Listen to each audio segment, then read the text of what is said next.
ಪವಿತ್ರಂ ಚರಿತಂ ಯಸ್ಯಾಃ ಪವಿತ್ರಂ ಜೀವನಂ ತಥಾ ಪವಿತ್ರತಾ ಸ್ವರೂಪಿಣ್ಯೈ ತಸ್ಯೈ ಕುರ್ಮೋ ನಮೋ ನಮಃ. ಶ್ರೀಮಾತೆ ಶಾರದಾದೇವಿಯವರ ಜೀವನ ಅಂತನ್ನೋದು ಎಷ್ಟು ಪವಿತ್ರವೋ ಅಷ್ಟೇ ಶಾಂತ, ಅಷ್ಟೇ ಮೌನ, ಅಷ್ಟೇ ನೀರವ. ಅವರು ಎಷ್ಟೊಂದು ಜನರಿಗೆ ಮಂತ್ರದೀಕ್ಷೆ ಕೊಟ್ಟಿದ್ದಾರೆ, ಎಷ್ಟೊಂದು ಜನರಿಗೆ ಮಾರ್ಗದರ್ಶನ ನೀಡಿದ್ದಾರೆ, ಎಷ್ಟೊಂದು ಜನ ತ್ಯಾಗಿಗಳ ನಿರ್ಮಾಣ ಮಾಡಿದ್ದಾರೆ. ಆದರೆ ಸದ್ದಿಲ್ಲ, ಗದ್ದಲವಿಲ್ಲ. ಪಾವನ ಗಂಗೆ ನಿರಂತರವಾಗಿ ಹರಿತಾ ಇದ್ರೂ ಕೂಡ, ಅವಳ ಸುತ್ತಮುತ್ತಲ ಜನರ ಬಾಯಾರಿಕೆಯನ್ನ ತಣಿಸ್ತಾ ಇದ್ರೂ ಕೂಡ, ಹಸಿವನ್ನ ಹೆಂಗಿಸ್ತಾ ಇದ್ರೂ ಕೂಡ ಸದ್ದಿಲ್ಲ, ಗದ್ದಲವಿಲ್ಲ.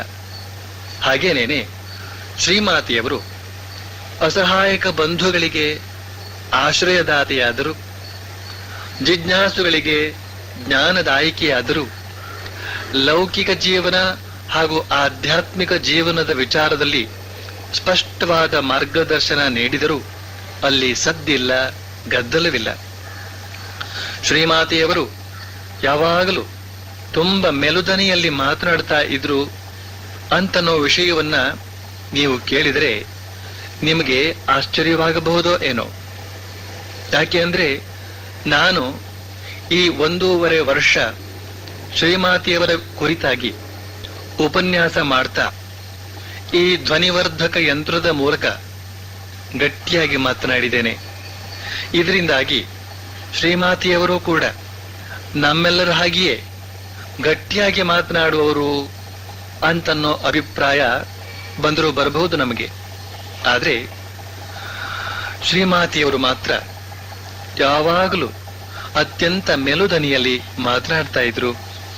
ಎಷ್ಟೋ ವೇಳೆ ಅವರು ತಮ್ಮ ಭಕ್ತರ ಹತ್ತಿರ ಪಿಸುಗುಟ್ಟುವ ರೀತಿಯಲ್ಲಿ ಮಾತನಾಡ್ತಾ ಇದ್ದುದು ಉಂಟು.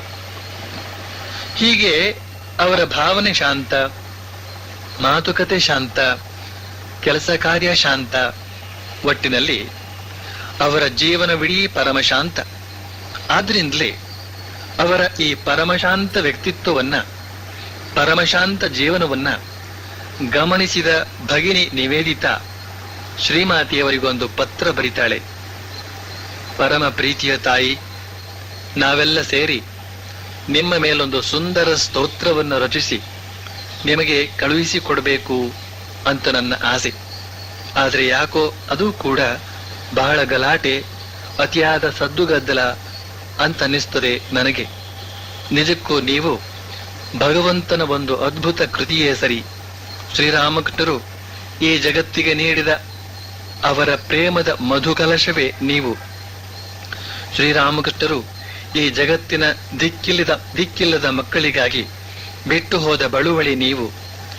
ನಿಮ್ಮ ಮುಂದೆ ನಾವೆಲ್ಲ ಸದಾ ಶಾಂತವಾಗಿರಬೇಕು, ಮೌನದಿಂದಿರಬೇಕು.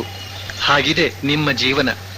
ನಿಜಕ್ಕೂ ಭಗವಂತನ ಅದ್ಭುತ ವಸ್ತುಗಳೆಲ್ಲ ತುಂಬ ಶಾಂತ, ತುಂಬ ಮೌನ. ಬೀಸುವ ಮಂದಾನಿಲ, ಬೆಳಕು ನೀಡುವ ಸೂರ್ಯ ಕಿರಣ, ಹೂದೋಟದ ಸುವಾಸನೆ, ಗಂಗೆಯ ತಂಪು, ಇವೆಲ್ಲ ತುಂಬ ಶಾಂತ, ತುಂಬ ಮೌನ. ಇವು ಮೌನವಾಗಿಯೇ ನಮ್ಮ ಹೃದಯದೊಳಗೆ ಸದ್ದಿಲ್ಲದೆ ಕದ್ದು ಪ್ರವೇಶ ಮಾಡಿಬಿಡುತ್ತವೆ. ಈ ವಸ್ತುಗಳೆಲ್ಲ ನಿಮ್ಮ ಹಾಗೆಯೇ ತುಂಬ ಶಾಂತ, ತುಂಬ ನೀರವ ಅಂತ ಹೀಗೆ ಬರಿತಾಳೆ ನಿವೇದಿತಾ. ಇನ್ನೊಮ್ಮೆ ಒತ್ತನೆ, ಪರಮ ಪ್ರೀತಿಯ ತಾಯಿ, ನಾವೆಲ್ಲ ಸೇರಿ ನಿಮ್ಮ ಮೇಲೊಂದು ಸುಂದರ ಸ್ತೋತ್ರವನ್ನ ರಚಿಸಿ ನಿಮಗೆ ಕಳುಹಿಸಿಕೊಡ್ಬೇಕು ಅಂತ ನನ್ನ ಆಸೆ. ಆದ್ರೆ ಯಾಕೋ ಅದು ಕೂಡ ಬಹಳ ಗಲಾಟೆ, ಅತಿಯಾದ ಸದ್ದುಗದ್ದಲ ಅಂತನ್ನಿಸ್ತದೆ ನನಗೆ. ನಿಜಕ್ಕೂ ನೀವು ಭಗವಂತನ ಒಂದು ಅದ್ಭುತ ಕೃತಿಯೇ ಸರಿ. ಶ್ರೀರಾಮಕೃಷ್ಣರು ಈ ಜಗತ್ತಿಗೆ ನೀಡಿದ ಅವರ ಪ್ರೇಮದ ಮಧುಕಲಶವೇ ನೀವು. ಶ್ರೀರಾಮಕೃಷ್ಣರು ಈ ಜಗತ್ತಿನ ದಿಕ್ಕಿಲ್ಲದ ಮಕ್ಕಳಿಗಾಗಿ ಬಿಟ್ಟು ಹೋದ ಬಳುವಳಿ ನೀವು. ನಿಮ್ಮ ಮುಂದೆ ನಾವೆಲ್ಲ ಸದಾ ಶಾಂತವಾಗಿರಬೇಕು, ಮೌನದಿಂದಿರಬೇಕು. ಹಾಗಿದೆ ನಿಮ್ಮ ಜೀವನ. ನಿಜಕ್ಕೂ ಭಗವಂತನ ಅದ್ಭುತ ವಸ್ತುಗಳೆಲ್ಲ ತುಂಬ ಶಾಂತ, ತುಂಬ ಮೌನ. ಬೀಸುವ ಮಂದಾನಿಲ, ಬೆಳಕು ನೀಡುವ ಸೂರ್ಯ ಕಿರಣ, ಹೂದೋಟದ ಸುವಾಸನೆ, ಗಂಗೆಯ ತಂಪು, ಇವೆಲ್ಲ ತುಂಬ ಶಾಂತ, ತುಂಬ ಮೌನ. ಇವು ಮೌನವಾಗಿಯೇ ನಮ್ಮ ಹೃದಯದೊಳಗೆ ಸದ್ದಿಲ್ಲದೆ ಕದ್ದು ಪ್ರವೇಶ ಮಾಡಿಬಿಡುತ್ತವೆ. ಈ ವಸ್ತುಗಳೆಲ್ಲ ನಿಮ್ಮ ಹಾಗೆಯೇ ತುಂಬ ಶಾಂತ, ತುಂಬ ನೀರವ ಅಂತ ಹೀಗೆ ಬರಿತಾಳೆ ನಿವೇದಿತಾ. ನಿಜ, ಶ್ರೀಮಾತೆಯವರ ಜೀವನ ತುಂಬ ಮೌನವಾಗಿ, ತುಂಬ ಶಾಂತವಾಗಿ ಕಳೆಯಿತು. ಆದರೆ ಶಾಂತವಾಗಿ ಕಳೆದು ಮಾಯವಾಗಿ ಹೋಗಲಿಲ್ಲ. ಬದಲಾಗಿ ನಿವೇದಿತಾ ಹೇಳಿದ ಹಾಗೆ ಮೌನವಾಗಿ ಬೀಸುವ ಮಂದ ಮಾರುತ, ನೀರವವಾಗಿ ಸೂಸುವ ಹೂಗಳ ಸುವಾಸನೆ, ಶಾಂತವಾಗಿ ಹರಿಯುವ ಗಂಗೆಯ ತಂಪು, ಇವೆಲ್ಲ ನಮ್ಮ ಹೃದಯದ ಒಳಗೆ ಸದ್ದಿಲ್ಲದೆ ಕದ್ದು ಪ್ರವೇಶ ಮಾಡುವ ಹಾಗೆ ಶ್ರೀಮಾತೆಯವರ ಶಾಂತ ನೀರವ ಜೀವನ ಸೌರಭ ನಮ್ಮ ಹೃದಯದ ಒಳಗೆ ಸದ್ದಿಲ್ಲದೆ ಕದ್ದು ಪ್ರವೇಶ ಮಾಡ್ತಾ ಇದೆ. ಮಹಾತ್ಮರ ಮಾತು ಸಣ್ಣದು, ಜೀವನ ಬಹಳ ಬಹಳ ದೊಡ್ಡದು.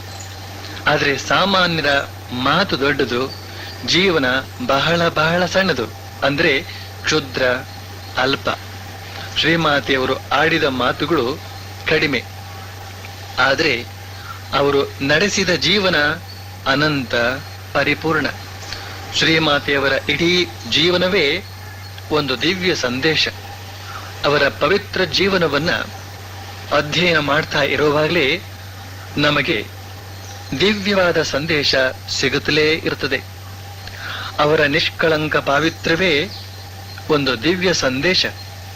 ಶರೀರವನ್ನ, ಮಾತನ್ನ, ಮನಸ್ಸನ್ನ ಯಾವಾಗಲೂ ಪವಿತ್ರವಾಗಿ ಇಡಬೇಕಾದ್ದು ಬಹಳ ಮುಖ್ಯ. ಯಾಕೆ ಅಂತಂದ್ರೆ ಮನಃಶಾಂತಿಗೆ ಇದೇ ಮಹಾಮಾರ್ಗ. ಶ್ರೀಮಾತೆಯವರು ತಮ್ಮ ಶರೀರ ತ್ಯಾಗದ ಕಾಲದಲ್ಲಿ ನೀಡಿದಂತಹ ಅವರ ಕೊನೆಯ ಸಂದೇಶ ನಿಮಗೆ ನೆನಪಿರಬಹುದು. ಮಗು, ನಿನಗೊಂದು ಮಾತು ಹೇಳ್ತೇನೆ ಕೇಳು. ನಿನಗೇನಾದ್ರೂ ಶಾಂತಿ ಅಂತ ಅನ್ನೋದು ಬೇಕಿದ್ರೆ ಬೇರೆಯವರಲ್ಲಿ ದೋಷ ಕಾಣಬೇಡ. ಒಂದು ವೇಳೆ ದೋಷವನ್ನು ಕಾಣೋದಾದ್ರೆ ನಿನ್ನ ದೋಷವನ್ನೇ ನೋಡಿಕೋ. ಈ ಇಡೀ ಜಗತ್ತನ್ನ ನಿನ್ನದನ್ನಾಗಿ ಮಾಡಿಕೊಳ್ಳೋದಕ್ಕೆ ಕಲಿತುಕೋ. ನೋಡಮ್ಮ, ಪರಕೀಯರು ಎಂಬವರು ಯಾರೂ ಇಲ್ಲ. ಈ ಇಡೀ ಜಗತ್ತೇ ನಿನ್ನದು ಅಂತ. ಇದು ಶ್ರೀಮಾತೆಯವರ ಕೊನೆಯ ಸಂದೇಶ.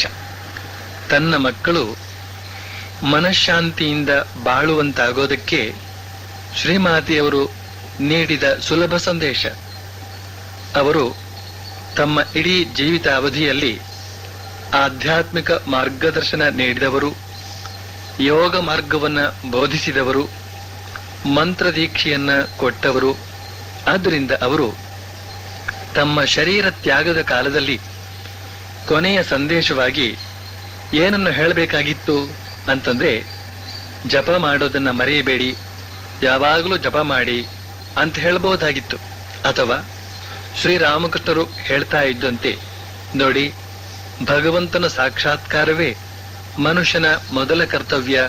ಆದ್ರಿಂದ ಸಾಕ್ಷಾತ್ಕಾರದ ಕಡೆಗೆ ವಿಶೇಷ ಗಮನವಿರಲಿ ಅಂತ ಹೀಗೆ ಹೇಳಬಹುದಾಗಿತ್ತು. ಹೀಗೆ ಹೇಳಿದ್ರೆ ಅದು ತೀರಾ ಸಹಜವೇ ಆಗಿರ್ತಿತ್ತು. ಆದ್ರೆ ಶ್ರೀಮಾತೆಯವರು ಹೇಳ್ತಾ ಇದ್ದಾರೆ, ಮನಃಶಾಂತಿ ಬೇಕಾದ್ರೆ ಪರದೋಷ ಕಾಣಬೇಡ ಅಂತ. ನಿಜಕ್ಕೂ ಜಗತ್ತಿನ ಜನರಿಗೆ ಇದೇ ಅತ್ಯಂತ ಅವಶ್ಯಕವಾದಂತಹ ಸಂದೇಶ. ಯಾಕೆ ಅಂದ್ರೆ ಇಂದಿನ ಜನತೆ ಕಷ್ಟಪಡ್ತಾ ಇರೋದೇ ಈ ವಿಷಯದಲ್ಲಿ. ಮನಃಶಾಂತಿ ಇಲ್ಲ. ಮನಃಶಾಂತಿ ಇಲ್ಲದೆ ಇರೋದ್ರಿಂದ ಮನೆಯಲ್ಲೂ ಶಾಂತಿ ಇಲ್ಲ, ವನದಲ್ಲೂ ಶಾಂತಿ ಇಲ್ಲ. ಆದರೆ ಈ ಮನಃಶಾಂತಿಗೆ ಮಾರ್ಗ ಯಾವುದು ಅಂತ ಯಾರಿಗೂ ಗೊತ್ತಿಲ್ಲ.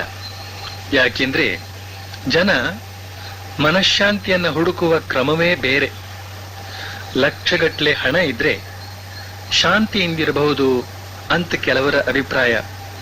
ವಿಶಾಲವಾದ ಸ್ವಂತ ಮನೆ, ಸ್ವಂತ ಆಸ್ತಿ, ಸ್ವಂತ ತೋಟ ಇದ್ರೆ ಶಾಂತಿಯಿಂದಿರಬಹುದು ಅಂತ ಕೆಲವರ ಅಭಿಪ್ರಾಯ. ಹೀಗೆ ಇನ್ನೂ ಎಷ್ಟೋ ಅಭಿಪ್ರಾಯಗಳಿವೆ. ಆದ್ರಿಂದ ಜನ ತಮ್ಮ ಮನಃಶಾಂತಿಗಾಗಿ ಹಣ, ಆಸ್ತಿಪಾಸ್ತಿ, ಅಧಿಕಾರ ಇವುಗಳನ್ನ ಹಿಂಬಾಲಿಸಿಕೊಂಡು ಹೋಗ್ತಾ ಇದ್ದಾರೆ. ಆದ್ರೆ ಇವುಗಳೆಲ್ಲ ಕರಗತವಾದರೂ ಕೂಡ ಕೊನೆಗೆ ಇವರಿಗೆ ಸಿಕ್ಕಿದ್ದು ಮನಃಶಾಂತಿ ಅಲ್ಲ, ಇನ್ನಷ್ಟು ಅಶಾಂತಿ ಅಂತ ಅವರಿಗೆ ಗೊತ್ತಾಗುತ್ತದೆ. ಕೊನೆಯಲ್ಲಿ ಶ್ರೀಮಾತೆಯವರು ಸಮಾಜದ ಜನರೊಂದಿಗೆ ಅತ್ಯಂತ ನಿಕಟವರ್ತಿಯಾಗಿದ್ದುಕೊಂಡು ಜೀವನ ನಡೆಸ್ತಾ ಸೂಕ್ಷ್ಮವಾಗಿ ಪರಿಶೀಲಿಸಿ ನೋಡಿದ್ದಾರೆ. ಹಣ, ಆಸ್ತಿ, ಅಧಿಕಾರ ಇವುಗಳಿಂದ ಜನ ಮನಃಶಾಂತಿಯನ್ನ ಪಡೆಯೋದಕ್ಕಾಗ್ತಾ ಇಲ್ಲ ಅಂತ. ಆದ್ರಿಂದಲೇ ಈ ಮನಃಶಾಂತಿಗೆ ಖಚಿತ ಮಾರ್ಗದರ್ಶನ ನೀಡ್ತಾ ಇದ್ದಾರೆ. ಮನಃಶಾಂತಿ ಬೇಕಿದ್ರೆ ಪರದೋಷ ನೋಡಬೇಡ ಅಂತ. ಈಗ ಇಲ್ಲೊಂದು ಪ್ರಶ್ನೆ ಎಳಬಹುದು. ಏನು ಅಂತಂದ್ರೆ, ಮನಃಶಾಂತಿ ಬರಬೇಕಿದ್ರೆ ಭಗವಂತನ ಸಾಕ್ಷಾತ್ಕಾರ ಮಾಡಿಕೊಳ್ಬೇಕಲ್ವೇ? ಮನಃಶಾಂತಿ ಬರಬೇಕಿದ್ರೆ ಭಗವಂತನನ್ನ ಸಾಕ್ಷಾತ್ಕಾರ ಮಾಡಿಕೊಳ್ಬೇಕಲ್ಲದೆ ಈ ಪರದೋಷ ನೋಡದೆ ಇರೋದಕ್ಕೂ ಮನಃಶಾಂತಿಗೂ ಎಲ್ಲಿಯ ಸಂಬಂಧ ಅಂತ ಕೇಳ್ಬಹುದು. ಇದಕ್ಕೆ ಉತ್ತರ ಏನು ಅಂತಂದ್ರೆ, ಈಗ ಶ್ರೀಮಾತೆಯವರೇನಾದ್ರೂ ಮನಃಶಾಂತಿ ಬೇಕಿದ್ರೆ ಭಗವಂತನ ಸಾಕ್ಷಾತ್ಕಾರ ಮಾಡಿಕೊ ಅಂತ ಹೇಳಿಬಿಟ್ರೆ ಎಷ್ಟು ಜನ ಸಾಕ್ಷಾತ್ಕಾರ ಮಾಡಿಕೊಂಡಾರು? ಭಗವಂತನ ಸಾಕ್ಷಾತ್ಕಾರವೇನೋ ಅಷ್ಟು ಸುಲಭವೇ? ಮನಃಶಾಂತಿ ಬೇಕಿದ್ರೆ ಭಗವಂತನ ಸಾಕ್ಷಾತ್ಕಾರ ಮಾಡಿಕೊ ಅಂತೇನಾದ್ರೂ ಹೇಳಿಬಿಟ್ಟಿದ್ರೆ ಬಹುಶಃ ಈ ಮನಃಶಾಂತಿ ಪಡೆಯೋ ಕೆಲಸಕ್ಕೆ ಯಾರೂ ಕೈ ಹಾಕ್ಲೇ ಇರಲಿಲ್ಲ. ಆದ್ರಿಂದ ಹೇಳ್ತಾರೆ, ಮನಃಶಾಂತಿ ಬೇಕಿದ್ರೆ ಪರದೋಷ ನೋಡಬೇಡ ಅಂತ. ಈಗ ಈ ಪರದೋಷ ನೋಡದೆ ಇರೋದಕ್ಕೂ ಮನಃಶಾಂತಿಗೂ ಎಲ್ಲಿಯ ಸಂಬಂಧ ಅಂತ ಕೇಳಿದ್ರೆ, ಈ ದೋಷ ಅಂದ್ರೇನು ಅಂತ ಅನ್ನೋದನ್ನ ನಾವು ಮೊದಲು ಅರ್ಥ ಮಾಡಿಕೊಳ್ಬೇಕು. ಈ ದೋಷ ಅಂತ ಅನ್ನೋದು ಹೇಗೆ ನಮ್ಮಲ್ಲಿ ಉತ್ಪತ್ತಿ ಆಗುತ್ತೆ, ಯಾವುದರಿಂದಾಗಿ ನಾವು ದೋಷಪೂರ್ಣರಾಗುತ್ತೇವೆ ಅಂತ ಅನ್ನೋದನ್ನ ಮೊದಲು ಅರ್ಥ ಮಾಡಿಕೊಳ್ಬೇಕು. ನಮ್ಮ ಮನಸ್ಸಿನ ಮೂಲೆ ಮೂಲೆಗಳಲ್ಲಿ 6 ಜನ ಕಳ್ಳರು ಅಡಗಿಕೊಂಡಿದ್ದಾರೆ ಅಥವಾ ಫಟಿಂಗರು ಅಡಗಿಕೊಂಡಿದ್ದಾರೆ. ಈ ಫಟಿಂಗರು ನೋಡೋದಕ್ಕೆ ಕೆಲವು ಸಲ ಸಭ್ಯರ ಹಾಗೆ ಕಾಣ್ತಾರೆ.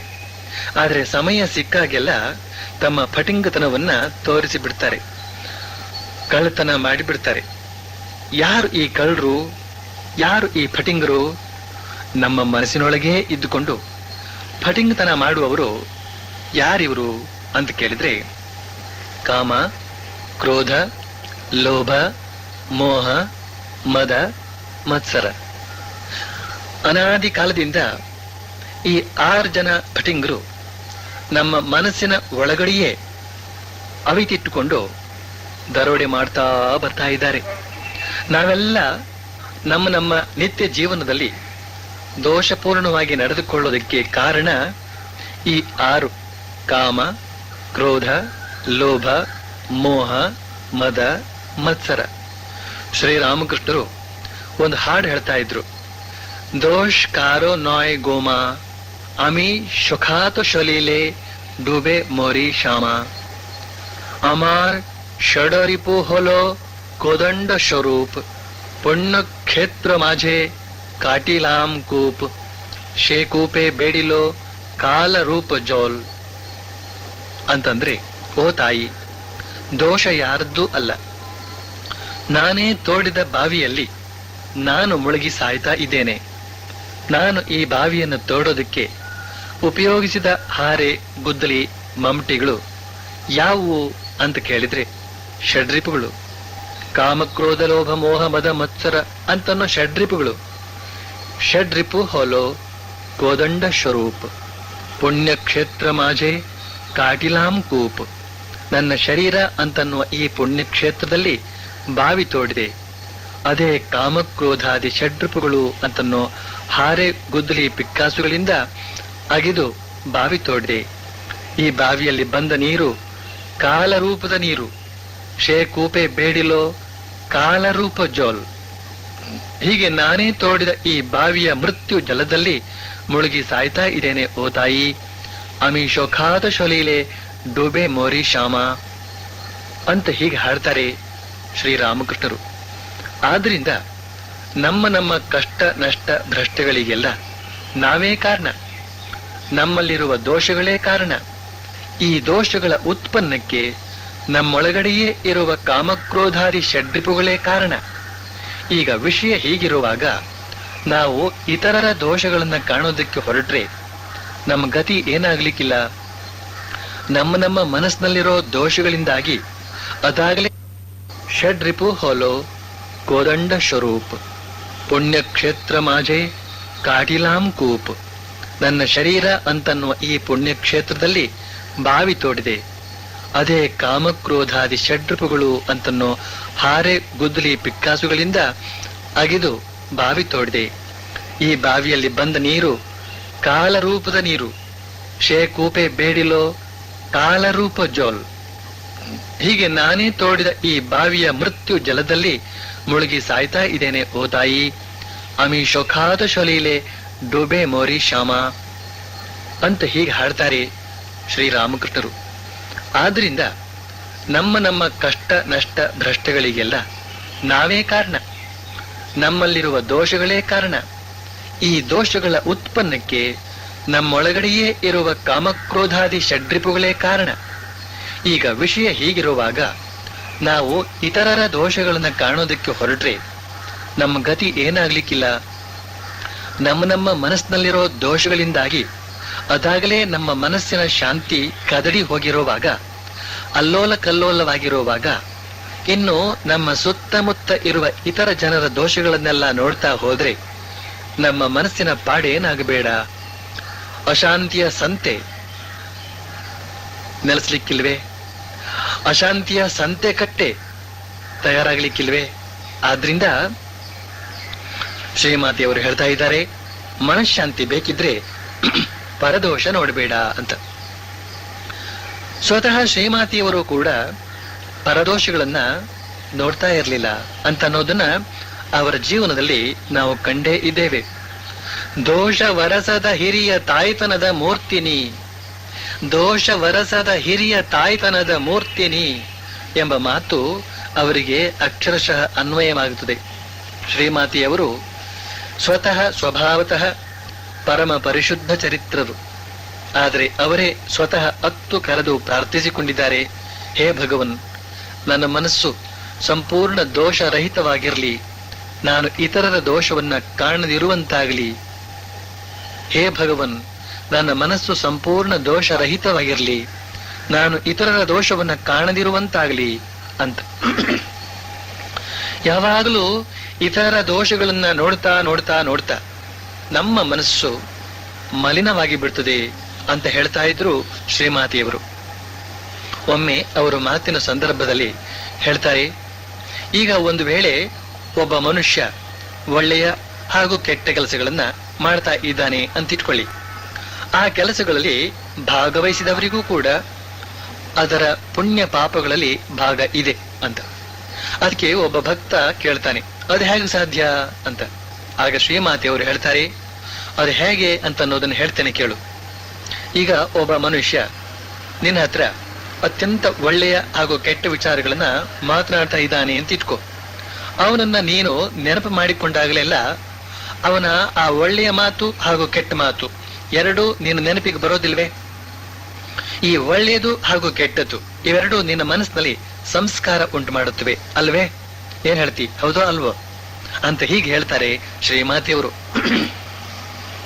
ಈ ಮಾತಿನಿಂದ ಏನ್ ಗೊತ್ತಾಗುತ್ತದೆ ಅಂತಂದ್ರೆ, ನಾವು ಕೇಳುವ ಹಾಗೂ ನೋಡುವ ವಿಷಯಗಳೆಲ್ಲ ನಮ್ಮ ಮನಸ್ಸಿನ ಮೇಲೆ ಮುದ್ರೆ ಒತ್ತುತ್ತವೆ, ಸಂಸ್ಕಾರ ಉಂಟು ಮಾಡುತ್ತವೆ ಅಂತ. ಸತ್ಸಂಸ್ಕಾರವಾದ್ರೆ ಅದರಿಂದ ಪುಣ್ಯ, ದುಸ್ಸಂಸ್ಕಾರವಾದ್ರೆ ಅದರಿಂದ ಪಾಪ. ಪುಣ್ಯದ ಪರಿಣಾಮ ಮನಃಶಾಂತಿ, ಪಾಪದ ಪರಿಣಾಮ ಅಶಾಂತಿ. ಆದ್ರಿಂದ ಶ್ರೀಮಾತೆಯವರು ಹೇಳ್ತಾರೆ, ಮನಃಶಾಂತಿ ಬೇಕಿದ್ರೆ ಪರದೋಷ ನೋಡಬೇಡ ಅಂತ. ಉದ್ಬೋಧನದ ಮುಂದೆ ಕೆಲವು ಗುಡಿಸಲುಗಳಲ್ಲಿ ಕೂಲಿ ಜನ ವಾಸವಾಗಿದ್ರು. ಅಲ್ಲಿ ಒಬ್ಬ ಮನುಷ್ಯನ ಉಪಪತ್ನಿ ಭಯಂಕರ ಕಾಯಿಲೆ ಬೀಳ್ತಾಳೆ. ಆ ಉಪಪತಿ ಅವಳಿಗೆ ತುಂಬಾ ಶ್ರದ್ಧೆಯಿಂದ ಸೇವೆ ಶುಶ್ರೂಷೆ ಮಾಡ್ತಾನೆ. ಈ ವರ್ತಮಾನ ಶ್ರೀಮಾತೆಯವರಿಗೆ ತಿಳಿದು ಬಂತು. ಆಗ ಅವರು ಹೇಳ್ತಾರೆ, ಆಹಾ, ಎಷ್ಟು ಚೆನ್ನಾಗಿ ನೋಡ್ಕೊಂಡ, ಎಷ್ಟು ಚೆನ್ನಾಗಿ ನೋಡ್ಕೊಂಡ, ಇಂಥ ಶ್ರದ್ಧೆಯನ್ನ ನಾನೆಲ್ಲೂ ನೋಡೇ ಇಲ್ಲ, ಇದೇ ನಿಜವಾದ ಸೇವೆ, ಇದೇ ನಿಜವಾದ ಪ್ರೀತಿ ಅಂತ ಹೀಗೆ ಆ ಉಪಪತಿಯ ಗುಣವನ್ನ ಕೊಂಡಾಡ್ತಾರೆ. ಇಲ್ಲಿನ ಸ್ವಾರಸ್ಯ ನೋಡಿ, ಆಕೆ ಉಪಪತ್ನಿ, ಆತ ಉಪಪತಿ. ಅವರದ್ದು ಸಹಜವಾದ ದಾಂಪತ್ಯ ಜೀವನ ಅಲ್ಲ. ಅವರದು ಸಮಾಜದ ನಿಯಮಕ್ಕೆ ಹೊರತಾದಂತಹ ಪ್ರೇಮ ಸಂಬಂಧ. ಆದ್ರಿಂದ ಆ ಉಪಪತಿ ಅಂತನೋನು ತನ್ನ ತನ್ನ ಉಪಪತ್ನಿಯನ್ನ ಚೆನ್ನಾಗಿ ಆರೈಕೆ ಮಾಡಿದರೂ ಕೂಡ ಅವರದ್ದು ದೋಷಪೂರ್ಣವಾದ ಸಂಬಂಧವಾದ್ರಿಂದ ಅವನಲ್ಲಿ ದೋಷವನ್ನೇ ಕಂಡು ತಿರಸ್ಕರಿಸಬಹುದಾದದ್ದೇ ತೀರ ಸಹಜ. ಆದ್ರೆ ಇಲ್ಲಿ ನಾವು ಕಾಣ್ತಾ ಇರೋದೇನು? ಶ್ರೀಮಾತೆಯವರು ಅವನ ಶ್ರದ್ಧಾಯುತವಾದ ಸೇವೆಯನ್ನ ಕೊಂಡಾಡ್ತಾ ಇದ್ದಾರೆ. ಅವನ ದೋಷಗಳ ಕಡೆಗೆ ಗಮನ ಕೊಡದೆ ಅವನ ಗುಣವನ್ನ ಎತ್ತಿ ತೋರಿಸಿ ಕೊಂಡಾಡ್ತಾ ಇದ್ದಾರೆ. ಈ ಮೂಲಕ ಶ್ರೀಮಾತೆಯವರು ದೋಷ ಕಾಣದಿರುವ ಕ್ರಮವನ್ನ ತೋರಿಸಿಕೊಡ್ತಾ ಇದ್ದಾರೆ ಅಂತ ಅನ್ಬಹುದು. ಇನ್ನೊಮ್ಮೆ ಒಬ್ಬಳು ಮಹಿಳೆ ಶ್ರೀಮಾತೆಯವರ ಬಳಿಗೆ ಬರ್ತಾಳೆ. ಈಕೆ ಈಗೇನೋ ಒಳ್ಳೆಯ ಜೀವನವನ್ನ ನಡೆಸೋದಕ್ಕೆ ಪ್ರಯತ್ನಿಸ್ತಾ ಇದ್ದಾಳೆ. ಆದ್ರೆ ಇವಳ ಹಿಂದಿನ ಜೀವನ ಚೊಕ್ಕಟವಾಗಿರಲಿಲ್ಲ. ಈಗ ಇವಳು ಶ್ರೀಮಾತೆಯವರ ಬಳಿಗೆ ಬರ್ತಾ ಇರೋದನ್ನ ಕೆಲವು ಜನ ಮಾನಸ್ತರ ಮನೆಯ ಮಹಿಳೆಯರು ಇಷ್ಟಪಡಲಿಲ್ಲ. ಅವರಲ್ಲಿ ಒಬ್ಬಾಕಿಯಂತೂ ಶ್ರೀಮಾತೆಯವರ ಬಳಿ ತನ್ನ ಅಸಮಾಧಾನವನ್ನ ಹೇಳಿಯೇ ಬಿಡ್ತಾಳೆ. ಅಮ್ಮ, ಈ ಪತಿತ ಹೆಂಗಸು ಉದ್ಬೋಧನಕ್ಕೆ ಬರ್ತಾ ಇದ್ರೆ ಇತರರು ಯಾರು ಈ ಕಡೆ ಬರೋದೇ ಸಾಧ್ಯವಾಗದೆ ಹೋಗಬಹುದು ಅಂತ. ಆಗ ಶ್ರೀಮಾತೆಯವರು ತುಂಬಾ ದೃಢ ಸ್ವರದಲ್ಲಿ ಹೇಳ್ತಾರೆ, ನೋಡು, ನನ್ನನ್ನ ಆಶ್ರಯಿಸಿ ಬರುವವರಿಗೆಲ್ಲ ಎಂದೆಂದಿಗೂ ಇಲ್ಲಿ ಸ್ವಾಗತವಿದೆ. ಈ ಕಾರಣದಿಂದಾಗಿ ಇತರರೇನಾದರೂ ಬರೋದನ್ನ ನಿಲ್ಲಿಸಿದ್ರೆ ಅದಕ್ಕೆ ನಾನೇನೂ ಮಾಡೋದಕ್ಕಾಗುವುದಿಲ್ಲ ಅಂತ. ಇನ್ನೊಮ್ಮೆ ಗಿರೀಶ್ ಚಂದ್ರ ಘೋಷ್ ಅವನ ನಾಟಕದ ಕಂಪನಿಯ ಯುವ ನಟಿಯರು ಶ್ರೀಮಾತೆಯವರ ಬಳಿಗೆ ಬರ್ತಾರೆ. ಸಾಮಾನ್ಯವಾಗಿ ಈ ನಾಟಕದ ಕಂಪನಿಯ ನಟನಟಿಯರ ವೈಯಕ್ತಿಕ ಜೀವನದ ಸಂಬಂಧವಾಗಿ ಜನ ಅಷ್ಟೇನೋ ಒಳ್ಳೆಯ ಅಭಿಪ್ರಾಯ ಇಟ್ಕೊಂಡಿರೋದಿಲ್ಲ. ಆದ್ರೆ ಇಲ್ಲಿ ಶ್ರೀಮಾತೆಯವರು ಆ ಯುವ ನಟನಟಿಯರ ಕುರಿತಾಗಿ ಹೇಳ್ತಾರೆ, ಈ ಹುಡುಗಿಯರಲ್ಲಿ ಒಳ್ಳೆ ಭಕ್ತಿ ಇದೆ. ಏನ್ ಸ್ವಲ್ಪ ಭಕ್ತಿ ಇದೆಯೋ ಅದು ಹೃತ್ಪೂರ್ವಕವಾಗಿದೆ, ಪ್ರಾಮಾಣಿಕವಾಗಿದೆ ಅಂತ. ಇಲ್ಲಿ ಶ್ರೀಮಾತೆಯವರು ಆ ನಟಿಯರಿಗೆ ಹೇಳಬಹುದಾಗಿತ್ತು, ನೋಡಿ, ನೀವು ಅಭಿನಯವನ್ನೇನೋ ಚೆನ್ನಾಗಿ ಮಾಡ್ತಿದ್ದೀರಿ, ಆದ್ರೆ ನಿಮ್ಮ ವೈಯಕ್ತಿಕ ಜೀವನ ಸ್ವಲ್ಪ ಶುಚಿಯಾಗಿರೋ ಹಾಗೆ ನೋಡ್ಕೊಳ್ಳಿ ಅಂತ. ಆದ್ರೆ ಇದು ಬುದ್ಧಿ ಮಾತಾಗಿ ಕಂಡ್ರೂ ಕೂಡ ಶ್ರೀಮಾತೆಯವರು ಆ ನಟಿಯರ ವೈಯಕ್ತಿಕ ಜೀವನವನ್ನ ಶಂಕಿಸಿ ದೋಷ ದೃಷ್ಟಿಯಿಂದ ಕಾಣ್ತಾ ಇದ್ದಾರೆ ಅಂತ ಸ್ಪಷ್ಟವಾಗಿ ಸೂಚಿಸೋದಿಲ್ವೇ ಇದು? ಆದ್ರೆ ಇಲ್ಲಿ ಶ್ರೀಮಾತೆಯವರು ಆ ನಟಿಯರಲ್ಲಿರ್ತಕ್ಕಂತಹ ಗುಣವನ್ನೇ ಎತ್ತಿ ತೋರಿಸ್ತಾ ಇದ್ದಾರೆ. ದೋಷದ ಕಡೆಗೆ ಗಮನ ಕೊಡದೆ ಗುಣವನ್ನೇ ಕಾಣತಕ್ಕಂತಹ ಕ್ರಮ ಹೀಗೆ. ಇನ್ನು ಕೆಲವು ಮಹಿಳೆಯರೆಲ್ಲ ಶ್ರೀಮಾತೆಯವರ ಬಳಿಗೆ ಬರ್ತಾ ಇದ್ರು. ಇವರುಗಳ ಜೀವನವೂ ಕೂಡ ಅಷ್ಟಕ್ಕಷ್ಟೇ. ಆದ್ರಿಂದ ಉದ್ಬೋಧನದ ಒಬ್ಬರು ಸಾಧುಗಳು ಶ್ರೀಮಾತೆಯವರ ಹತ್ರ ಈ ವಿಷಯವಾಗಿ ತಮ್ಮ ಆಕ್ಷೇಪಣೆಯನ್ನ ವ್ಯಕ್ತಪಡಿಸ್ತಾರೆ. ಆಗ ಶ್ರೀಮಾತೆಯವರು ಹೇಳ್ತಾರೆ, ನೋಡು, ಅವರನ್ನೆಲ್ಲ ಇಲ್ಲಿಗೆ ಬರೋದಕ್ಕೆ ಬಿಡದೆ ಇದ್ರೆ ನಾನೇ ಈ ಜಾಗವನ್ನು ಬಿಟ್ಟು ಹೊರಟು ಬಿಡ್ತೇನೆ ಅಂತ. ಶ್ರೀಮಾತೆಯವರು ಸಮಯೋಚಿತವಾಗಿ ಆಗಾಗ ಹೇಳ್ತಾ ಇದ್ದಂತ ಮಾತು ಯಾವುದು ಅಂತಂದ್ರೆ, ಈ ಮನಸ್ಸೇ ಎಲ್ಲಕ್ಕೂ ಕಾರಣ. ಶುದ್ಧಿ ಅಶುದ್ಧಿ, ಗುಣ ದೋಷ ಇವೆಲ್ಲ ನಮ್ಮ ಮನಸ್ಸಿನಲ್ಲೇ ಇವೆ. ಗುಣವನ್ನು ಭಾವಿಸಿದ್ರೆ ಗುಣ, ದೋಷವನ್ನು ಭಾವಿಸಿದ್ರೆ ದೋಷ. ಮನುಷ್ಯ ಮೊದಲು ತನ್ನ ಮನಸ್ಸನ್ನ ದೋಷಪೂರ್ಣ ಮಾಡಿಕೊಳ್ಳೋದ್ರಿಂದಲೇನೆ ಬಳಿಕ ಅವನು ಪರರಲ್ಲಿ ದೋಷ ಕಾಣೋದಕ್ಕೆ ಶುರು ಮಾಡ್ತಾನೆ. ಬೇರೆಯವರ ದೋಷಗಳನ್ನ ಎಣಿಸಿ ಎತ್ತಿ ಆಡೋದ್ರಿಂದ ಅವರಿಗದರಿಂದ ಕೆಡಕಾಗುತ್ತದೆ ಅಂತ ತಿಳಿದುಕೊಳ್ತೀರೇನು? ಇಲ್ಲವೇ ಇಲ್ಲ. ಕೆಡಕಾಗೋದು ನಿಮಗೇನೆ. ನಾನಂತೂ ಇತರರ ದೋಷಗಳನ್ನ ಕಾಣಲಾರೆ. ಯಾಕೆಂದ್ರೆ ನಾನು ಆ ರೀತಿಯಲ್ಲಿ ತಯಾರಾದವಳಲ್ಲ ಅಷ್ಟೇ. ದೋಷ ಕಂಡು ದೋಷಣೆ ಮಾಡುವವರಿಗೇನು ಕೊರತೆ ಇಲ್ಲ, ಅಂತವರು ಬೇಕಾದಷ್ಟಿದ್ದಾರೆ. ನಾನು ದೋಷ ಕಾಣೋದನ್ನ ನಿಲ್ಲಿಸಿದ ಮಾತ್ರಕ್ಕೆ ಈ ಜಗತ್ತೇನೋ ನಿಂತೋಗೋದಿಲ್ಲ. ಪರರ ದೋಷ ಕಾಣುದೆ ಛೇ, ಎಂದಿಗೂ ಒಳ್ಳೆದಲ್ಲ. ಕ್ಷಮೆಯೇ ದೊಡ್ಡ ತಪಸ್ಸು, ತಾಳ್ಮೆಯೇ ಅತ್ಯಂತ ಶ್ರೇಷ್ಠ ಗುಣ ಅಂತ ಹೀಗೆ ಹೇಳ್ತಾ ಇದ್ರು ಶ್ರೀಮಾತೆಯವರು.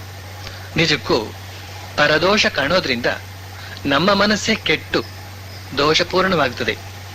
ಮೈ ಕೊಳೆ ಮಾಡಿಕೊಂಡಂತ ಮನುಷ್ಯನನ್ನ ನಾವು ಮುಟ್ತೇವೇನೋ? ಇಲ್ಲ. ಯಾಕಿಲ್ಲ? ನಮ್ಮ ಮೈಯೇ ಕೊಳೆ ಆಗುತ್ತದೆ ಅಲ್ವೇ? ಹಾಗೇನೇನೆ ಪರರ ದೋಷಗಳನ್ನ ನಾವು ನಮ್ಮ ನಾಲಿಗೆಯಿಂದ ಎತ್ತಿ ಆಡಿದ್ರೆ ನಾಲಿಗೆ ಕೊಳೆಯಾಗುತ್ತದೆ. ಮನಸ್ಸಿನಿಂದ ಭಾವಿಸಿದ್ರೆ ಮನಸ್ಸು ಕೊಳೆಯಾಗುತ್ತದೆ. ಕೊಳಕು ಮನಸ್ಸಿನಲ್ಲಿ ಶಾಂತಿಯಲ್ಲಿ ಬಂತು. ಆದ್ರಿಂದ ಪರದೋಷ ನೋಡ್ಬೇಡ ಅಂತ ಶ್ರೀಮಾತೆಯವರ ಬೋಧನೆ. ಇಲ್ಲೀಗ ಒಂದು ಪ್ರಶ್ನೆ ಹೇಳ್ಬಹುದು.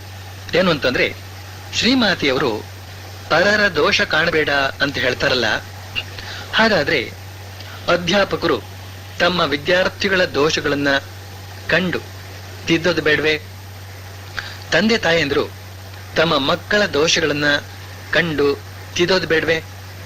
ಗುರುಗಳು ತಮ್ಮ ಶಿಷ್ಯರ ದೋಷಗಳನ್ನ ಕಂಡು ತಿದ್ದೋದು ಬೇಡವೆ ಅಂತ ಹೀಗೆ ಕೇಳಿದ್ರೆ, ಇಲ್ಲಿ ಈ ವಿಷಯವೇ ಬೇರೆ. ಇಲ್ಲಿ ಒಂದನೇದಾಗಿ ವಿದ್ಯಾರ್ಥಿಗಳ ದೋಷಗಳನ್ನ ತಿದ್ದುವ ಅಧ್ಯಾಪಕರೇ ಆಗ್ಲಿ, ಮಕ್ಕಳ ದೋಷಗಳನ್ನ ಕಂಡು ತಿದ್ದುವ ತಂದೆ ತಾಯಂದಿರೇ ಆಗ್ಲಿ, ಶಿಷ್ಯರ ದೋಷಗಳನ್ನ ಕಂಡು ತಿದ್ದುವ ಗುರುಗಳೇ ಆಗ್ಲಿ, ಇವರೆಲ್ಲ ಆಯಾಯ ದೋಷಗಳಿಂದ ಅದಾಗಲೇ ಪಾರಾಗಿದ್ದಾರೆ ಅಂತ ಅರ್ಥ, ಅಥವಾ ಪಾರಾಗಿರಬೇಕು. ಅಲ್ಲದೆ ಎರಡನೇದಾಗಿ ಈ ಅಧ್ಯಾಪಕರು, ತಂದೆ ತಾಯಂದಿರು, ಗುರುಗಳು ಇವರೆಲ್ಲ ಇತರರಲ್ಲಿ ದೋಷಗಳನ್ನ ಕಂಡು ಗುರುತಿಸೋದು ಯಾತಕ್ಕೆ ಅಂತ ಕೇಳಿದ್ರೆ, ಅವರನ್ನ ತಿದ್ದೋದಕ್ಕೆ, ತಿದ್ದಿ ಸರಿದಾರಿಯನ್ನ ತೋರೋದಕ್ಕೆ. ಹೊಟ್ಟೆ ಕಿಚ್ಚು ಒಂದು ದೋಷ. ಈಗ ಒಬ್ಬ ವಿದ್ಯಾರ್ಥಿ ಇನ್ನೊಬ್ಬ ವಿದ್ಯಾರ್ಥಿಯ ಏಳಿಗೆಯನ್ನ ಕಂಡು ಹೊಟ್ಟೆ ಕಿಚ್ಚು ಪಡ್ತಾ ಇರೋದನ್ನ ಅಧ್ಯಾಪಕರು ಗುರುತಿಸಿ ಅವನಿಗೆ ತಿಳಿಯ ಹೇಳಬೇಕಾಗುತ್ತದೆ. ನೋಡಪ್ಪ, ಹಾಗೆಲ್ಲ ಹೊಟ್ಟೆ ಕಿಚ್ಚು ಪಡೋದ್ರಿಂದ ನಿನ್ನ ಬುದ್ಧಿಶಕ್ತಿಯೇ ಕುಂಠಿತವಾಗಿ ಬಿಡುತ್ತದೆ. ಹೊಟ್ಟೆ ಕಿಚ್ಚು ಪಡಬೇಡ, ಸಹಿಸ್ಕೋ, ನೀನೇ ಇನ್ನು ಮೇಲೆ ಇರೋದಕ್ಕೆ ಪ್ರಯತ್ನ ಪಡು ಅಂತ ಹೀಗೆ ಬುದ್ಧಿ ಹೇಳಿ ತಿದ್ದಬೇಕಾಗುತ್ತದೆ. ಹೀಗೆ ಆ ವಿದ್ಯಾರ್ಥಿಯ ಹೊಟ್ಟೆ ಕಿಚ್ಚು ಅಂತನೋ ದೋಷವನ್ನ ಕಂಡು ಬುದ್ಧಿ ಹೇಳಿ ತಿದ್ದೋದ್ರಲ್ಲಿ ಇನ್ನೊಂದು ಲಾಭ ಕೂಡ ಇದೆ. ಏನು ಅಂತಂದ್ರೆ, ಸ್ವತಃ ಈ ಅಧ್ಯಾಪಕರೇ ಇನ್ನೊಬ್ಬರು ಅಧ್ಯಾಪಕರ ಮೇಲೆ ಹೊಟ್ಟೆ ಕಿಚ್ಚು ಪಡುವ ಸಂಭವ ಇದ್ರೆ ಆಗ ಅವರು ಯೋಚನೆ ಮಾಡ್ತಾರೆ, ಆಹಾ, ಹೊಟ್ಟೆ ಕಿಚ್ಚು ಪಡೋದು ಒಳ್ಳೇದಲ್ಲ ಅಂತೆಲ್ಲ ಆ ಹುಡುಗರಿಗೆ ನಾನೇ ಬುದ್ಧಿ ಹೇಳಿದ್ದೇನೆ. ಈಗ ನಾನೇ ನನ್ನ ಸಹ ಅಧ್ಯಾಪಕರ ಮೇಲೆ ಹೊಟ್ಟೆ ಕಿಚ್ಚು ಪಡ್ಲೆ ಅಂತ ಹೀಗೆ ಯೋಚನೆ ಮಾಡಿ ಆಗ್ತಾನೆ ಹುಟ್ಟಿ ಬರ್ತಾ ಇದ್ದಂತಹ ಹೊಟ್ಟೆ ಕಿಚ್ಚನ್ನ ಅಲ್ಲೇ ಆರಿಸಿ ಬಿಡ್ತಾರೆ.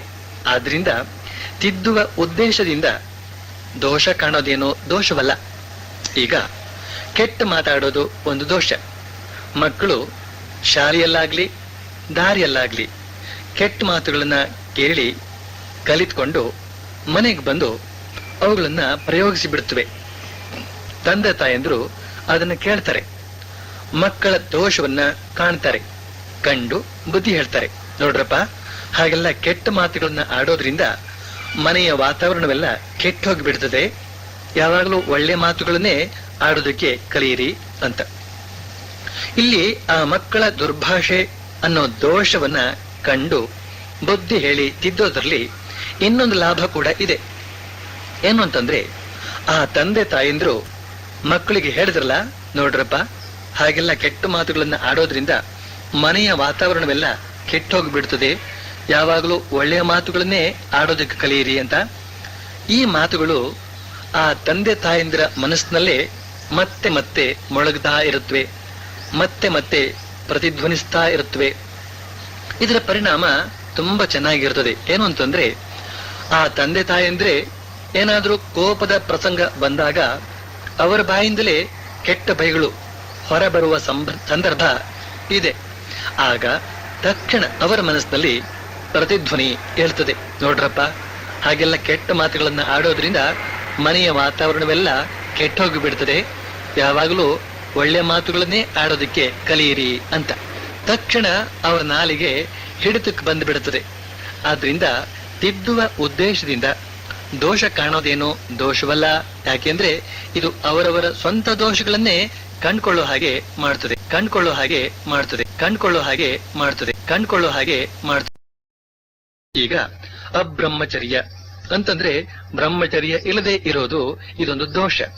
ಗುರುಗಳು ಶಿಷ್ಯರಿಗೆ ಈ ಬ್ರಹ್ಮಚರ್ಯದ ಮಹಿಮೆಯನ್ನ ಬೋಧಿಸ್ತಾ ಇರ್ತಾರೆ. ಆದ್ರೆ ಒಬ್ಬ ಶಿಷ್ಯ ಯಾಕೋ ಮನಸ್ಸನ್ನ ಸಡಿಲ ಬಿಟ್ಟ ಹಾಗೆ ಕಂಡು ಬರ್ತದೆ, ಜಾರುವ ದಾರಿಯಲ್ಲಿ ಕಾಲಿಟ್ಟ ಹಾಗೆ ಕಂಡು ಬರ್ತದೆ. ಗುರುಗಳು ಶಿಷ್ಯನ ಈ ದೋಷವನ್ನ ಕಾಣ್ತಾರೆ, ಕಂಡು ಬುದ್ಧಿ ಹೇಳ್ತಾರೆ, ನೋಡಪ್ಪ, ಇದೇ ರೀತಿ ಮುಂದುವರೆದ್ರೆ ಒಂದು ದಿನ ನೀನು ಅಪವಾದಕ್ಕೆ ಗುರಿಯಾಗ್ತಿ, ಲೋಕಾಪವಾದ ಬಹಳ ಕೆಟ್ಟದಪ್ಪ ಅಂತ. ಹೀಗೆ ಶಿಷ್ಯನ ದೋಷವನ್ನ ಕಂಡು ಬುದ್ಧಿ ಹೇಳಿ ತಿದ್ದಬೇಕಾಗುತ್ತದೆ. ಇಲ್ಲಿ ಆ ಶಿಷ್ಯನ ದೋಷವನ್ನ ಕಂಡು ಬುದ್ಧಿ ಹೇಳಿ ತಿದ್ದೋದ್ರಲ್ಲಿ ಇನ್ನೊಂದು ಲಾಭ ಕೂಡ ಇದೆ. ಏನು ಅಂತಂದ್ರೆ, ಗುರುಗಳು ಅಂದ ಮೇಲೆ ಶಿಷ್ಯರು ಇರ್ತಾರೆ, ಭಕ್ತರು ಇರ್ತಾರೆ. ಭಕ್ತರಲ್ಲಿ ಪುರುಷರು ಇರ್ತಾರೆ, ಸ್ತ್ರೀಯರು ಇರ್ತಾರೆ. ಈಗ ಭಕ್ತಾದಿಗಳ ಜೊತೆಗೆ ಆಧ್ಯಾತ್ಮಿಕ ಸಂಭಾಷಣೆ ನಡೆಸ್ತಾ ನಡೆಸ್ತಾ ನಡೆಸ್ತಾ ಸ್ತ್ರೀ ವರ್ಗದೊಂದಿಗೆ ಬಳಕೆ ಹೆಚ್ಚಾದಾಗ ಗುರುಗಳ ಮನಸ್ಸಿನಲ್ಲಿ ತಾವು ಶಿಷ್ಯನಿಗೆ ಹೇಳಿದ ಮಾತೆ ಮೊಳಗುತ್ತದೆ, ನೋಡಪ್ಪ, ನೀನು ಇದೇ ರೀತಿ ಮುಂದುವರೆದ್ರೆ ಒಂದು ದಿನ ನೀನು ಅಪವಾದಕ್ಕೆ ಗುರಿಯಾಗ್ತಿ, ಲೋಕಾಪವಾದ ಬಹಳ ಕೆಟ್ಟದಪ್ಪ ಅಂತ. ಈ ಮಾತು ಮನಸ್ಸಿಗೆ ಬಂದ ಕೂಡಲೇ ಗುರುಗಳು ಸ್ತ್ರೀ ಭಕ್ತರೊಂದಿಗೆ ನಡೆಸಿದಂತ ಅತಿ ಬಳಕೆಯನ್ನ ಮಿತಿಗೊಳಿಸಿಕೊಳ್ಳುತ್ತಾರೆ. ಆದ್ರಿಂದ ತಿದ್ದುವ ಉದ್ದೇಶದಿಂದ ದೋಷ ಕಾಣೋದೇನೋ ದೋಷವಲ್ಲ. ಯಾಕೆಂದ್ರೆ ಇದು ಅವರವರ ಸ್ವಂತ ದೋಷಗಳನ್ನ ಕಂಡುಕೊಂಡು ತಿದ್ದಿಕೊಳ್ಳುವ ಹಾಗೆ ಮಾಡ್ತದೆ.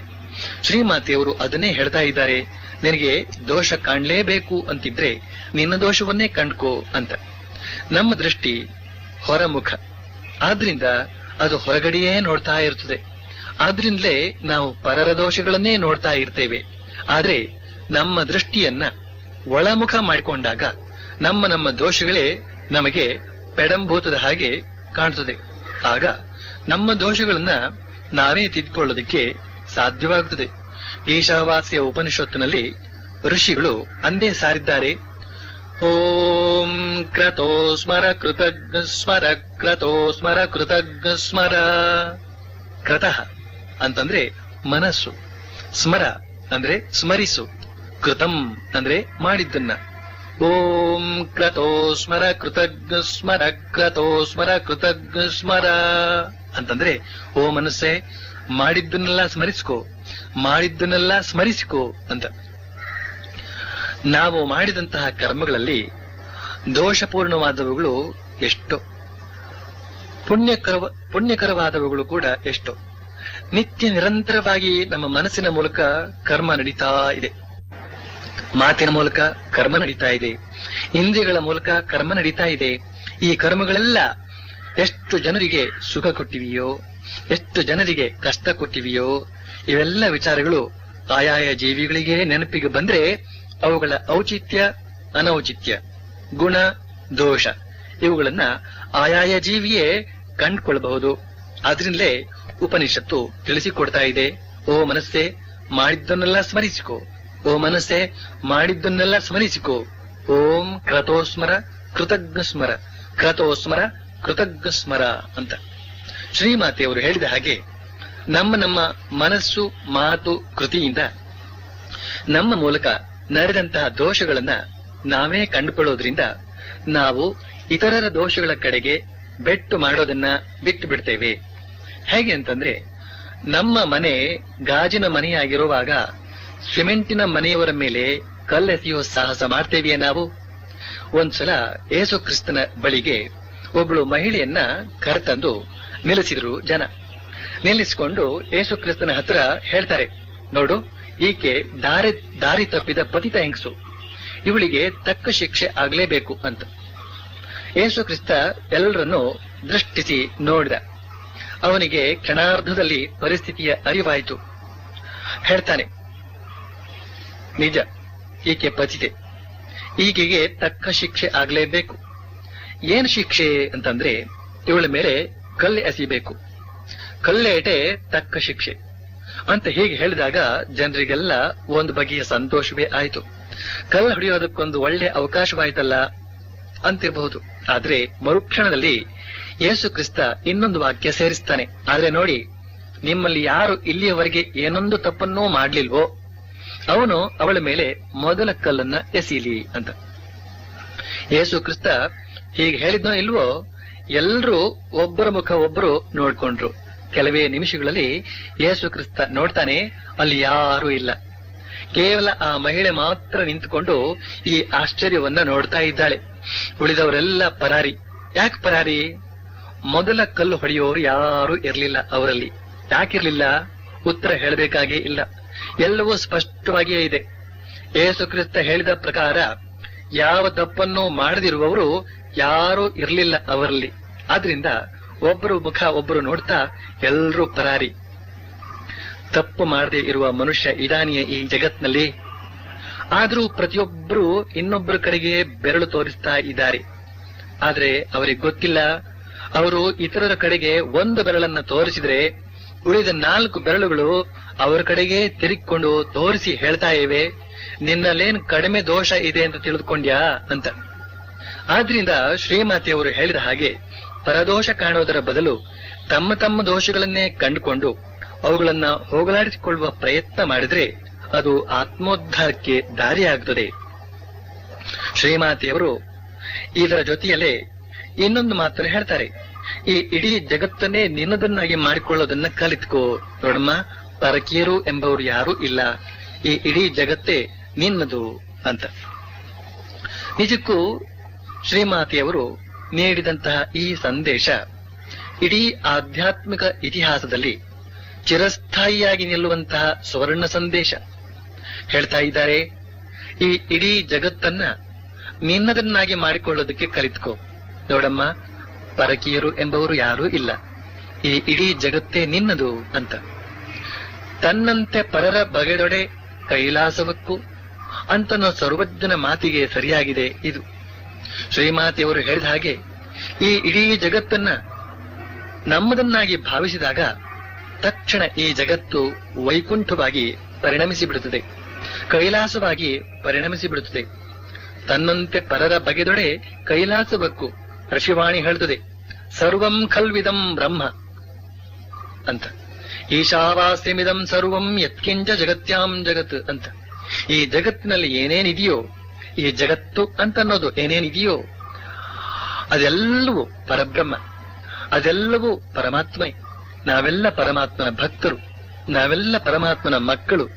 ಸ್ವಯಂ ಪರಮಾತ್ಮನೇ ಈ ಜಗತ್ತಾಗಿ ವ್ಯಕ್ತವಾಗಿದ್ದಾನೆ. ಹೀಗಿರುವಾಗ ಈಗ ಪರಮಾತ್ಮನ ಭಕ್ತರಾದ ನಾವು, ಪರಮಾತ್ಮನ ಮಕ್ಕಳಾದ ನಾವು ಈ ಜಗತ್ತನ್ನ ದೂರೀಕರಿಸಿ ಬಿಡೋಣವೇ?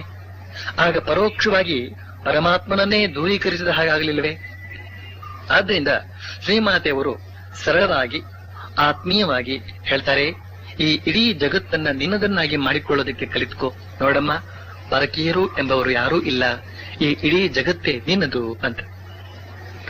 ಪಂಡಿತಾದಿಗಳು ಶಾಸ್ತ್ರಗಳ ಕಂತೆಯನ್ನ ಬಿಚ್ಚಿ ಅದ್ವೈತದ ತತ್ವವನ್ನ ವಿವರಿಸಿ ಹೇಳೋದಕ್ಕೆ ಪ್ರಯತ್ನ ಪಡ್ತಾರೆ. ಆದ್ರೆ ಅದು ಅವರಿಗೂ ಅರ್ಥವಾಗಿರೋದಿಲ್ಲ, ಇತರರಿಗಂತೂ ಅರ್ಥವಾಗುವ ಸಂಭವವೇ ಇಲ್ಲ. ಅದ್ವೈತ ಅಂತಂದ್ರೆ ಎರಡಿಲ್ಲ ಅಂತ, ದ್ವೈತ ಅಂದ್ರೆ ಎರಡು, ಅಂದ್ರೆ ಇಲ್ಲ, ಅದ್ವೈತ ಅಂದ್ರೆ ಎರಡಿಲ್ಲ ಅಂತ. ಹಾಗಾದ್ರೆ ಏನಿದೆ ಅಂತ ಕೇಳಿದ್ರೆ ಪರಮಾತ್ಮ ಒಬ್ಬನೇ ಇದ್ದಾನೆ, ಸರ್ವಂ ಖಲ್ವಿದಂ ಬ್ರಹ್ಮ. ಈ ತತ್ವವನ್ನೇ ಶ್ರೀಮಾತೆಯವರು ತುಂಬಾ ಸರಳವಾಗಿ ಹೇಳ್ತಾ ಇದ್ದಾರೆ ನೋಡಮ್ಮ. ಪರಕೀಯರು ಎಂಬವರು ಯಾರೂ ಇಲ್ಲ, ಈ ಇಡೀ ಜಗತ್ತೇ ನಿನ್ನದು ಅಂತ. ನಿಜಕ್ಕೂ ಶ್ರೀಮಾತೆಯವರು ನೀಡಿದಂತ ಈ ಸಂದೇಶವನ್ನ ಸ್ವೀಕರಿಸಿದಾಗ ಪರದೋಷ ಕಾಣುವ ನಮ್ಮ ಬುದ್ಧಿ ದೋಷ ಅಂತನ್ನೋದು ಹೇಳದೆ ಕೇಳದೆ ಮಾಯವಾಗಿ ಬಿಡುತ್ತದೆ. ಯಾಕೆ ಅಂತಂದ್ರೆ ಈ ಇಡೀ ಜಗತ್ತೇ ನಮ್ಮದು ಅಂತ ಭಾವಿಸಿದಾಗ ಪರಕೀಯರು ಅಂತನ್ನುವರು ಯಾರೂ ಇಲ್ಲವೇ ಇಲ್ಲ. ಪರಕೀಯರು ಎಂಬವರು ಇಲ್ಲದ ಮೇಲೆ ನಾವು ಯಾರ ದೋಷವನ್ನು ಕಾಣ್ಲಿ? ತಾಯಿ ಆದವಳು ಮಗನಲ್ಲಿ ದೋಷ ಕಾಣ್ತಾಳೇನೋ? ಇಲ್ಲ. ಯಾಕೆ? ಅವನು ತನ್ನವನು, ಪರಕೀಯನಲ್ಲ. ಆದ್ರಿಂದ ತಾಯಿ ಆದವಳು ತನ್ನ ಮಗನನ್ನ ಕಾಣ್ತಾಳೆಯೇ ಹೊರತು ದೋಷವನ್ನ ಕಾಣೋದಿಲ್ಲ. ಹಾಗೇನೇನೆ ಮಗನಾದವನು ತಾಯಿಯಲ್ಲಿ ದೋಷವನ್ನು ಕಾಣ್ತಾನೇನು? ಇಲ್ಲ. ಯಾಕೆ? ತಾಯಿ ತನ್ನವಳು. ಆದ್ರಿಂದ ಅವನು ತಾಯಿಯನ್ನ ಕಾಣ್ತಾನೆಯೇ ಹೊರತು ದೋಷವನ್ನು ಕಾಣೋದಿಲ್ಲ. ಶ್ರೀಮಾತೆಯವರು ಅಂದು ಆ ದರೋಡೆಖೋರ ದಂಪತಿಗಳನ್ನ ತಮ್ಮವರನ್ನಾಗಿ ಭಾವಿಸಿ ಆ ದರೋಡೆಖೋರರ ಹೃದಯವನ್ನೇ ಪರಿವರ್ತಿಸಿದ ಅದ್ಭುತ ಘಟನೆ ನಿಮ್ಮ ಮನಸ್ಸಿನಲ್ಲಿ ಇನ್ನೂ ಅಚ್ಚಳಿಯದೆ ಉಳಿದಿರಬಹುದು. ಶ್ರೀಮಾತೆಯವರು ಆಗಿನ್ನೋ ನವಯುವತಿ, ಕಾಡು ದಾರಿಯಲ್ಲಿ ಸಿಕ್ಕಿಬಿದ್ದಾರೆ, ಏಕಾಂಗಿನಿ, ರಾತ್ರಿಯಾಗಿ ಬಿಟ್ಟಿದೆ. ದರೋಡೆಖೋರ ದಂಪತಿಗಳು ಇದಿರಾಗಿದ್ದಾರೆ. ಈ ದರೋಡೆಖೋರ್ನಿಗೆ ನೀತಿ ನಿಯಮಗಳ ಮೌಲ್ಯದ ಪರಿವೆ ಇದೆಯೇನು? ಆದ್ರೆ ಶ್ರೀಮಾತೆಯವರು ಅವರನ್ನ ಹೇಗೆ ತಮ್ಮವರನ್ನಾಗಿಸಿಕೊಂಡು ಬಿಡ್ತಾರೆ. ನಾನು ನಿಮ್ಮ ಮಗಳು ಶಾರದೆ, ನಿಮ್ಮ ಅಳಿಯ ಅಲ್ಲಿ ದಕ್ಷಿಣೇಶ್ವರದಲ್ಲಿ ಇದ್ದಾರೆ, ನಾನು ಅವರ ಬಳಿಗೂ ಹೋಗ್ತಾ ಇದ್ದೇನೆ, ನನ್ನ ಸಂಗಡಿಗರೆಲ್ಲ ಮುಂದೆ ಹೊರಟು ಹೋಗ್ಬಿಟ್ರು ಅಂತ ಎಷ್ಟೊಂದು ಸಹಜವಾಗಿ ಹೇಳ್ತಾ ಇದ್ದಾರೆ. ತಮ್ಮ ಸ್ವಂತ ತಂದೆ ತಾಯಂದ್ರ ಹತ್ರ ಹೇಳಿದ ಹಾಗೆಯೇ ಹೇಳ್ತಾ ಇದ್ದಾರೆ. ಶ್ರೀಮಾತೆಯವರು ಎಷ್ಟೊಂದು ಗಾಢವಾಗಿ ಆ ದರೋಡೆಖೋರರನ್ನ ಪರಕೀಯರಲ್ಲ, ತಮ್ಮವರೇ ಅಂತ ಭಾವಿಸಿದ್ರು ಅಂತಂದ್ರೆ, ಆ ದರೋಡೆಖೋರರು ಕೂಡ ಶಾರದಾ ದೇವಿಯವರನ್ನ ಸ್ವಂತ ಮಗಳು ಅಂತಲೇ ಭಾವಿಸಿದ್ರು. ಅವರನ್ನ ದಕ್ಷಿಣೇಶ್ವರದವರೆಗೆ ಕರೆದುಕೊಂಡು ಹೋದ್ರು. ಅಲ್ಲಿ ಅಳಿಯ ಶ್ರೀರಾಮಕೃಷ್ಣರ ಬಳಿ ಬಿಟ್ಟು ಬಂದ್ರು. ಬಿಟ್ಟು ಬರುವಾಗ ಸ್ವಂತ ತಂದೆ ತಾಯಿದ್ರ ಹಾಗೆ ಕಣ್ಣೀರಿಳಿಸಿದ್ರು. ಈಗ ಶ್ರೀಮಾತೆಯವರು ಅವರಲ್ಲಿ ದರೋಡೆಖೋರತನ ಅಂತನ್ನೋ ದೋಷವನ್ನ ಕಂಡು ತಿರಸ್ಕಾರ ಮಾಡಿದ್ದಲ್ಲಿ ಪರಿಣಾಮ ಏನಾಗಬಹುದಾಗಿತ್ತು? ಆದ್ರೆ ಈಗ ಅವರನ್ನ ತಮ್ಮವರೇ ಅಂತ ಹೃತ್ಪೂರ್ವಕವಾಗಿ ಭಾವಿಸಿದ್ದರಿಂದ ಪರಿಣಾಮ ಏನಾಯ್ತು? ಹೃದಯ ಸಮ್ಮಿಲನವಾಯ್ತು, ಪ್ರೀತಿ ವಿಶ್ವಾಸ ಬೆಳೆಯಿತು, ಶಾಂತಿ ತೃಪ್ತಿ ಸಮಾಧಾನ ನೆಲೆಗೊಂಡಿತು. ಆದ್ರಿಂದಲೇ ಶ್ರೀಮಾತೆಯವರು ತಮ್ಮ ಸಂತಾನಕ್ಕೆ ಈ ಜಗತ್ತಿನ ಜಂಜಡದಲ್ಲಿ ಸಿಕ್ಕಿ ಹಾಕಿಕೊಂಡು ಅಶಾಂತಿಯನ್ನ ಅನುಭವಿಸ್ತಾ ಇರುವಂತಹ ತನ್ನ ಸಂತಾನಕ್ಕೆ ಒಂದು ದಿವ್ಯ ಸಂದೇಶವನ್ನ ನೀಡಿದ್ದಾರೆ. ಮಗು, ನಿನಗೊಂದು ಮಾತು ಹೇಳ್ತೇನೆ ಕೇಳು. ನಿನಗೇನಾದ್ರೂ ಶಾಂತಿ ಅಂತನ್ನೋದು ಬೇಕಿದ್ರೆ ಬೇರೆಯವರಲ್ಲಿ ದೋಷ ಕಾಣಬೇಡ. ಒಂದು ವೇಳೆ ದೋಷವನ್ನ ಕಾಣೋದಾದ್ರೆ ನಿನ್ನ ದೋಷವನ್ನೇ ನೋಡ್ಕೋ. ಈ ಇಡೀ ಜಗತ್ತನ್ನ ನಿನ್ನದನ್ನಾಗಿ ಮಾಡಿಕೊಳ್ಳೋದಕ್ಕೆ ಕಲಿತ್ಕೋ. ನೋಡಮ್ಮ, ಪರಕೀಯರು ಎಂಬವರು ಯಾರೂ ಇಲ್ಲ, ಈ ಇಡೀ ಜಗತ್ತೇ ನಿನ್ನದು ಅಂತ. ಈ ಸಂದೇಶ ಅತ್ಯಂತ ಸುಲಭವಾಗಿ ಕಂಡ್ರು, ನಾನು ಅದನ್ನ ಅತ್ಯಂತ ಸರಳವಾಗಿ ವಿವರಿಸಿದ್ರು, ಇದನ್ನ ನಮ್ಮ ನಿತ್ಯ ಜೀವನದಲ್ಲಿ ಅನುಷ್ಠಾನಕ್ಕೆ ತರೋದಕ್ಕೆ ಬಹಳ ಕಷ್ಟ ಇದೆ. ಆದ್ರಿಂದ ಶ್ರೀಮಾತೆಯವರು ನಮ್ಮೆಲ್ಲರ ಹೃದಯದಲ್ಲಿ ಇದ್ಕೊಂಡು ಈ ಸಂದೇಶವನ್ನ ಜೀವನದಲ್ಲಿ ಅಳವಡಿಸಿಕೊಳ್ಳೋದಕ್ಕೆ ಶಕ್ತಿ ಕೊಡ್ಲಿ, ದಾರಿ ತೋರಿಸ್ಲಿ ಅಂತ ಹೃತ್ಪೂರ್ವಕವಾಗಿ ಪ್ರಾರ್ಥಿಸಿಕೊಳ್ತೇನೆ. ಓಂ ಪ್ರಿಯತಾಂ ಪುಂಡರೀಕಾಕ್ಷಃ ಸರ್ವಯಜ್ಞೇಶ್ವರೋ ಹರಿಃ ತಸ್ಮಿನ್ ಸ್ತುಷ್ಟೇ ಜಗತ್ತುಷ್ಟಂ ಪ್ರೀಣಿತೆ ಪ್ರೀಣಿತಂ ಜಗತ್. ಹರಿ ಓಂ ತತ್ಸತ್. ಓಂ ತತ್ಸತ್. ಓಂ